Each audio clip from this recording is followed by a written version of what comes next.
As BRP Rajah Sulayman, hull number PS-20, made its formal arrival at Naval Operating Base Subic Bay this week, much of the attention naturally focused on the ship itself, the Philippine Navy's newest and largest offshore patrol vessel to date, a 2,450-ton symbol of Manila's accelerating maritime modernization.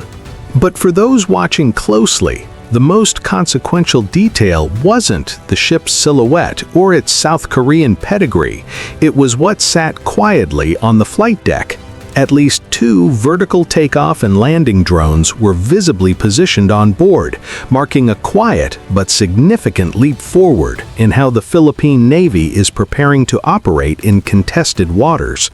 This is the first time rotorcraft-type VTOL unmanned aerial vehicles have been publicly observed aboard a Philippine Navy surface combatant. Until now, the service's use of shipborne drones has been limited primarily to fixed-wing systems like the Scan Eagle, which have operated from larger vessels and amphibious platforms using launch and recovery systems. The appearance of VTOL drones aboard Rajah Sulayman signals a shift toward more flexible, ship-agnostic unmanned aviation, an evolution that directly aligns with the realities of maritime security operations in the West Philippine Sea.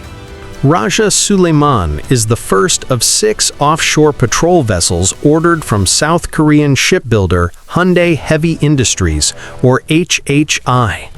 These ships are designed to significantly expand the Philippine Navy's ability to maintain a persistent presence across the country's vast exclusive economic zone, which spans more than 2.2 million square kilometers. While they are not frontline guided missile combatants like the Jose Rizal-class frigates, these OPVs are arguably just as important. They are meant to carry the daily burden of patrols, surveillance, escort missions, and sovereignty enforcement, freeing up higher-end warships for deterrence and combat-focused roles. According to HHI, the OPV design procured by the Philippines includes provisions to support unmanned aerial vehicle operations, and the arrival ceremony provided the first real-world glimpse of how that capability might be used. While the Philippine Navy has not officially disclosed the exact model of VTOL drone seen on deck, the size and configuration suggest a class similar to systems such as the Shibal Camcopter S-100 or the High-Eye Airboxer.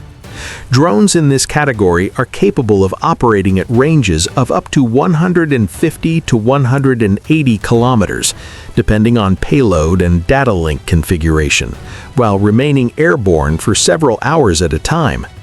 For a patrol vessel operating in the West Philippine Sea, that kind of reach is transformative.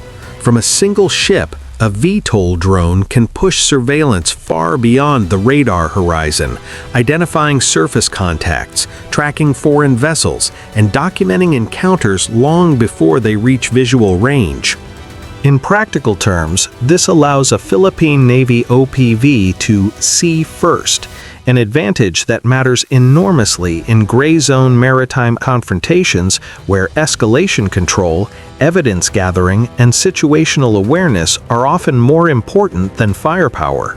By deploying VTOL drones directly from OPVs like Rajah Sulayman, the Philippine Navy gains the ability to generate these feeds organically, without relying on land-based assets or higher-end combatants. Information gathered by these drones can be relayed in near real time to fleet headquarters, joint command centers, and even national leadership, strengthening the overall maritime domain awareness picture. In many ways, the image of VTOL drones resting on the flight deck of BRP Rajah Sulayman captures the essence of the Philippines' current naval modernization strategy. It is not about matching potential adversaries ship for ship or missile for missile. It is about maximizing awareness, extending reach, and ensuring that every hull at sea is as informed, connected, and effective as possible. As the remaining 5 ships of this class enter service in the coming years, and as unmanned systems become more deeply integrated into fleet operations, this approach is likely to define how the Philippine Navy safeguards its maritime interests well into the next decade.